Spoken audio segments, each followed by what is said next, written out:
Here's how to create this bouncing shoe effect for free using just your phone. Get a shot of you throwing the shoe behind you. Make sure it has a clear path and doesn't overlap your body. Then wait a few seconds, do a kick motion in the same spot.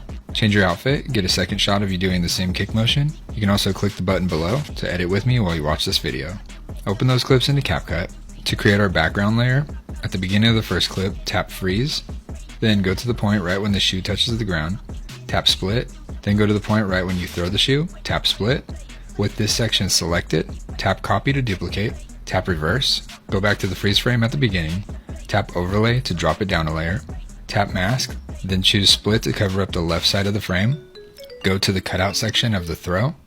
Tap overlay to drop it down to the third layer. Do the same with the reverse clip. Go back up to the top and delete the back end of the main clip. Select the part to the left and extend it to the right. Go to the point right when you kick in the air. Tap split and delete the right side. On the second clip, go to the same point when you kick. Tap split and delete the left side. Select the freeze frame and extend it to the cut point. Go back to the cutout section. Tap speed and slow it down to around 0.5. Repeat this on the reverse clip. Select the first slowdown clip. Tap mask and choose circle. Adjust the shape to fit around the shoe. Add a keyframe. Move along the timeline and adjust the mask to follow the shoe. Repeat this on the reverse clip. It should look something like this.